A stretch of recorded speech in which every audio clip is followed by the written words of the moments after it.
Hello and welcome to today's episode of the Ramblings of 42/43-year-old man. And today I am going to talk about a gift that I got for my birthday recently.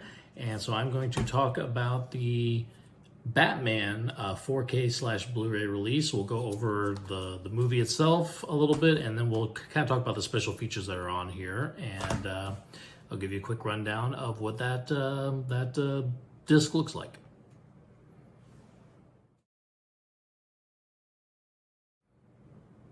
So first, some logistical information from the Batman. So the Batman was directed by Matt Reeves. He has directed Cloverfield. He directed all of the recent Planet of the Apes movies, the Dawn of Planet of the Apes, Rise of the Planet of the Apes, and War of the Planet of the Apes, so that franchise. And then he came on board to do the Batman. Taking over for what initially was going to be a Ben Affleck directed Batman movie with, I believe, himself still starring as Batman from the Justice League movie and Batman versus Superman. This case, they're going a little bit younger with the Batman. So in this case, the Batman is starring Robert Pattinson from Twilight fame. He's doing Bruce Wayne Batman. Zoe Kravitz is doing Selena Kyle, the Catwoman. You've got Paul Dano playing the Riddler. You've got Andy Serkis playing Alfred. You got Colin Farrell looking unrecognizable as the Penguin. You got John Turturro playing Carmine Falcone, kind of a mob figure. And you got Jeffrey Wright playing Commissioner Gordon. And so really nice cast, really great cast. Robert Pattinson, I know a lot of people gave him a lot of flack after the Twilight movies, but he's gone on to have a really, really solid career. I think he was the best part by far in Tenet that I saw a couple years ago, but he does a great job here as Batman. But so I would say Pattinson's probably one of my favorite Batmans now. I mean, I still love Christian Bale quite a bit. Michael Keaton is the original, but I think Robert Pattinson is my favorite Batman on screen at this point. Not necessarily his Bruce Wayne, not yet, but I could see where it could get there. But his Batman figure himself, between the way the costume looked, the acting performance that he gives, I thought was really, really top notch. Zoe Kravitz and him have a lot of chemistry together, so that made a lot of kind of sparks fly on screen. Jeffrey Wright as Gordon does a great job. I think at this point he's not yet Commissioner; he's Lieutenant Gordon because we're early on still in this story. But him and Batman have some good kind of relationship together.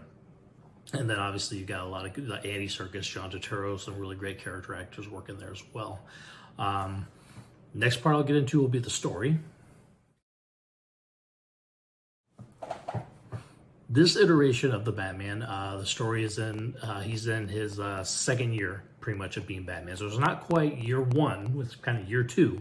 So he's a little further along. He's not running around in a ski mask or anything. He's got the suit and everything, but he's still really early on. He's not quite sure if what he's doing is causing a difference.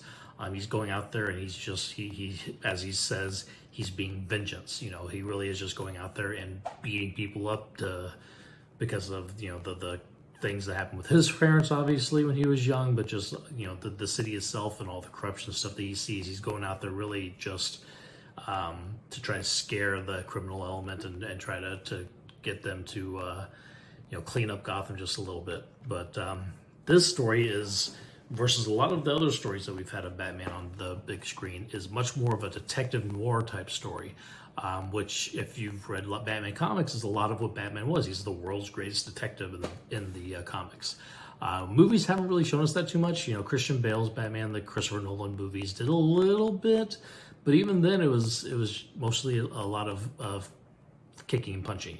There wasn't that much on the detecting side. So this is very much more of a detective veined Batman. So we see Batman investigating the killings of highly prominent Gothamites that, like the mayor and other like high profile people are starting to show up being killed by this person who's always leaving little clues and riddles and stuff behind, and he starts actually asking for Batman himself at these scenes. So think the style that you have with this is David Fincher, who directed Seven, Fight Club. I would say Seven and the Zodiac by him is kind of where this is kind of leaning towards. A lot of the Riddler stuff is very Zodiac-like, And then the going to all these different crime scenes feels very Seven-like as well. The ending, even the way that they eventually, no spoilers here a little bit, catch the Riddler is very Seven-like. He doesn't really get caught as much as he turns himself in because he's on to the next step of his plan. So at this point, it really is Bruce Wayne is Batman at this point. That's really all he's doing. There's no Bruce Wayne persona really out there in the public. He's kind of reclusive. The only time he goes out is as Batman, really. And when he does go out as Bruce Wayne, he's not very social. People are really surprised when they see him. He's really not doing a whole lot at this point. His focus at this point in his time is Batman, Batman, Batman. He hasn't built up that Bruce Wayne persona yet. The Bruce Wayne is his mask, and he hasn't really learned how to put that on yet. So again, I feel like for the Batman part of this, I think it's the best looking Batman. I think the suit looks good. I think Pattinson himself wears it really well. Like when he walks in the frame, he looks big and bulking, and not like Ben Affleck bulky, where he's so big that you're like, how's this guy move? The suit is definitely more maneuverable than other ones we've seen, but he still looks really, really solid in it.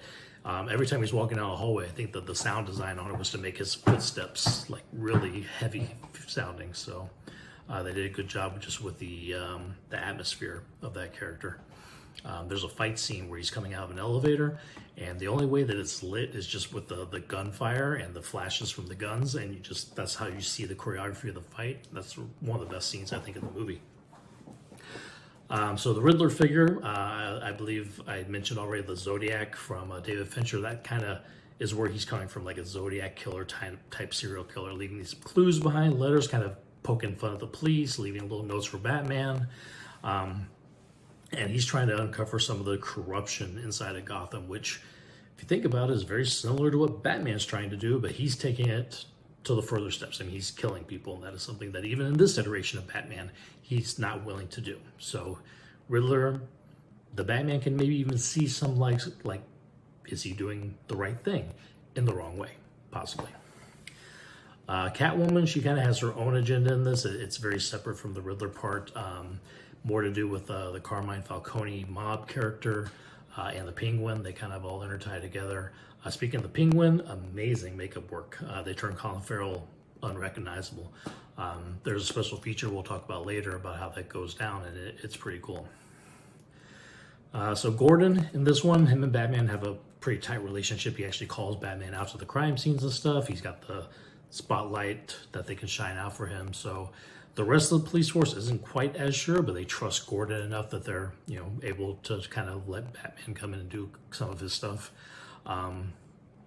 And so, that's kind of the way the movie's going. Like I said, I don't want to throw out too many spoilers, but by the end of the movie, Batman has kind of learned that, he can't just be vengeance. He can't just be fear and striking, like panic in his enemies. He also has to be a sign of hope for the good people of Gotham. So by the end of the movie, he's saving people and kind of leading them out of this rubble and debris that they're in. He's trying to, it's supposed to symbolize him kind of turning the page of, I can't just be vengeance, I have to be hope as well. And hopefully that'll start, believe they are working on the Batman 2.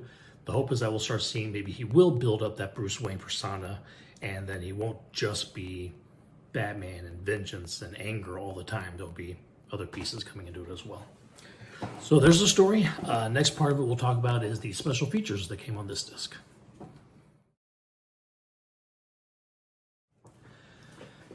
All right, so the disc that I got was the 4K / Blu-ray digital code version. It is the first Blu-ray disc that I've ever gotten. I'm not Blu-ray, I've got plenty of Blu-rays. I'm sorry, first 4K disc I've ever gotten.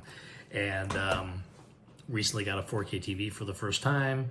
I got a PS5 that I can plug into it, so now I can start watching some 4K movies. So I put this in, and I'm not hugely technical with things. I mean, I think movies look good, they look good.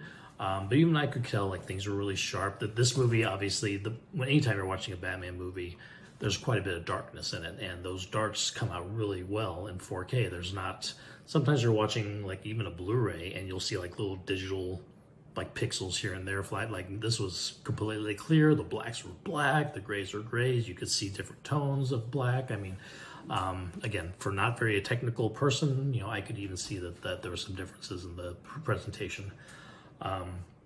The sound that they used for this was really good quality as well. I know there's it's some sort of Dolby thing. Again, not very technical, but had a really good sound. I also got a sound bar for Christmas, and it sounds great on the sound bar, so got to enjoy that. Got my whole little home theater set up now, so I can enjoy these discs.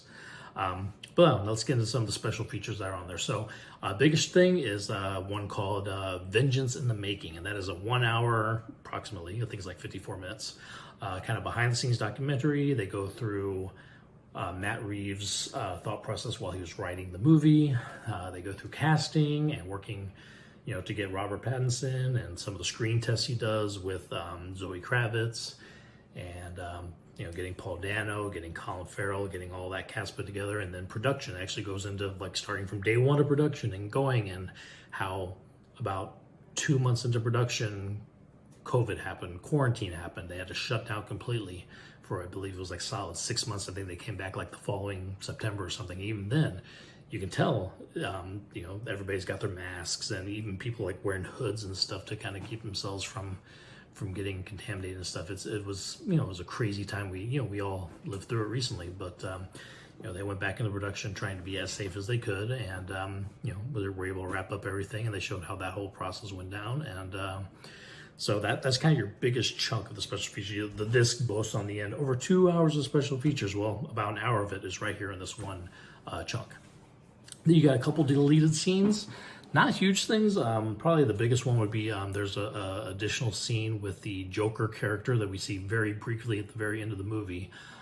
They don't even name him. I think they call him Unnamed Prisoner or something like that. But this scene, Batman is going to him because he's going after this serial killer. Evidently, he must have caught Joker sometime in the past. And it's almost like a Silence of the Lambs kind of deal where he goes in to ask him his thoughts on this case.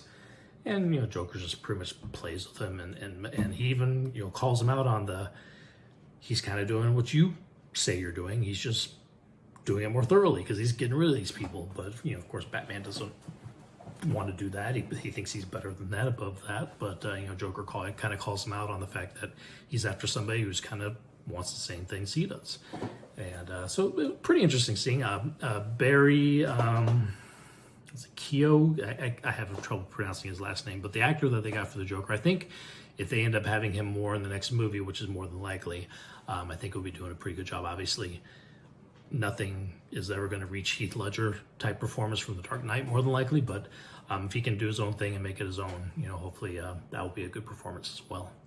There's also a scene between Selena Kyle and the Penguins. A little, Penguins kind of coming on to her a little bit. And I'm kind of happy that one's gone. I don't think it was necessarily needed or anything. And it was very short. I think that was only like maybe 45 seconds of actual deleted scene. But that's really it for deleted scenes. There's only 2 scenes. Next thing on the special features was an anatomy of the car chase, which goes into the car stunt work that was done for the car chase between Batman and the Penguin character. Going down the highways, a lot of fire techniques, a lot of crashing into things. They had another feature about making the Batmobile and talk about how solid they had to build it because it was going to be crashing into things, really reinforcing the front of it for when it would hit other cars. And then continue with the anatomy of the chase scene, talking about the stunt work that went into perfecting exactly how that was going to work and everything. So that one was pretty good. It's like somewhere between 5 to 10 minutes, not a very long one, although most of these other ones, except for that Vengeance in the Making, are about 5 to 10 minutes long, not too much. So they add up to give you that extra hour of footage. Next one would be the Batman Genesis. That kind of talks about the beginnings of the Batman and how Matt Reeves really wanted to go very realistic with this, like not so far out, not so cartoony or comic booky as you would say, but more like definitely his pulls were like Year One from Frank Miller, The Long Halloween. That involves the mob a lot, which this had some ties to. So trying to go more into the darker and gritty, kind of the same way a lot of the most recent Batmans have gone, is more trying to be realistic as they can. Next feature is Becoming Catwoman, which, as it says, is talking about Zoe Kravitz's character. I watched this movie again the other night, and I don't know that I ever actually hear them call her Catwoman at all in the movie. But obviously that is who she's playing, Selena Kyle. And it talks about getting her brought in, hiring her, her screen test with Pattinson again, the chemistry that they have together, getting into her costume, getting into some of the stunt work that went along with just with her movements and the way she fights and stuff as well. So that's another good, like about 7-minute special feature. You got Vengeance Meets Justice, which talks about that parallel between the Batman and the Riddler and how they're both kind of after the same thing, to expose the corruption in Gotham, but one is doing it by trying to bring down the criminal element, and the other is doing it by trying to kill all of the the high-profile corrupt people in the government and stuff, and just those parallels together between those two. I already mentioned the Batmobile doc. That's about 5 minutes talking about how they built that thing and that it was really working, and that they could, built the engine and put all the different parts on it. There's a special feature about the wingsuit. There's a scene where Batman is escaping from this really tall building, and he's got to take his cape and turn it into like this wingsuit, and he glides down. So it talks about how they did that. Unpacking the Icons is another special feature. This one talks about all of the suits, the creation of the Batsuit, the creation of Catwoman's costume and Riddler's costume, and what they went through to do all of that. I've already said that I really, really like the Bat costume quite a bit. Catwoman's, you can definitely tell, is very early on. This is very year one Catwoman. She's got like a ski mask with little bumps for ears coming out. And the Riddler looks very different. He's very, very, I don't quite know how to explain his look, but they were definitely going for a different Riddler than you would normally see with Batman. And then the last one we'll talk about is Transforming the Penguin, which goes very in-depth about the facial prosthetics and stuff that Colin Farrell wore to become the Penguin. You can kind of see they show him sitting in the chair and getting it all done, putting it all on, and him kind of taking that time that they're putting the makeup on to really kind of feel the character and get into it. And by the time the makeup's all on, he's talking like the Penguin, he's acting like the Penguin. I mean, he's really getting into the character. I love Colin Farrell. I love watching anything that he does. So that takes care of the special features. So if you haven't been able to tell, I really love the Batman. I thought it was probably behind The Dark Knight as my favorite Batman movie. And with The Dark Knight, if you were to take out Heath Ledger's Joker, this one would probably top it. But Heath Ledger was kind of a really big deal for my generation. He was kind of the first actor my age who we lost at that like that. That was such a big deal. And when he had this performance that came out afterwards, like, oh my God, we lost this amazing talent. So that's going to always be hard to live up to. But love this one. Really excited for the Batman Part 2, and hope that whatever the plans are for the DC movies going forward, that they kind of are able to continue, at least, keep this kind of side story maybe going on its own. But that's my rants for today. Thank you very much for watching. You guys have a great day.